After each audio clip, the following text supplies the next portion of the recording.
అందరికీ praise the lord అండి. నా ప్రియ దేవుని బిడ్డ, విశ్వసించండి, ఈ 2026 సంవత్సరంలో మన జీవితంలో మనం అనుభవిస్తున్న అనేకమైన శ్రమలకు దేవుడు ఫుల్ స్టాప్ పెట్టబోతున్నాడు.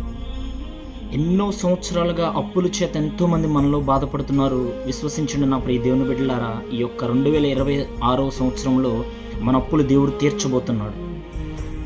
పెళ్ళయి సంవత్సరాలు గడుస్తున్న గర్భఫలం లేక చాలామంది బిడ్డలు బాధపడుతున్నారు.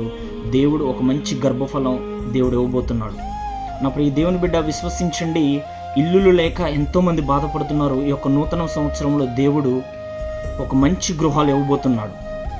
అలాగే సంవత్సరాలు గడుస్తున్న వయసులు మీద పడుతున్న పెళ్లి కాని బిడ్డలు ఉన్నారు. వారందరికి దేవుడు మంచి చక్కటి భార్యలను, చక్కటి భర్తను దేవుడు ఇవ్వబోతున్నాడు.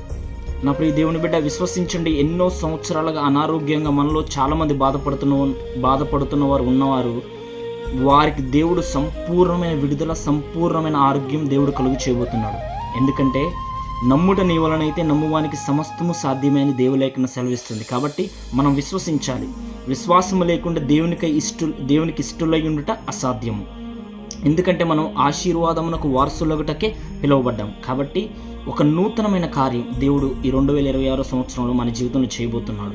ఎందుకంటే మునుపటి వాటిని తలంచుకొనకుడి, ఇదిగో నేను ఒక నూతనమైన క్రియ దేవుడు చేయబోతున్నాడు. దేవుడు ఏ విధంగా నూతనమైన కార్యం నీ జీవితంలో, నీ కుటుంబంలో చేస్తాడో నీకు తెలియదు, నాకు తెలియదు. కాబట్టి ఆయన యందు మనం విశ్వసించుదాం, ప్రార్థన చేద్దాం, నమ్మకంగా ఉందాం. ఆయన యొక్క గొప్ప కార్యం మన జీవితంలో పొందుకుందాం.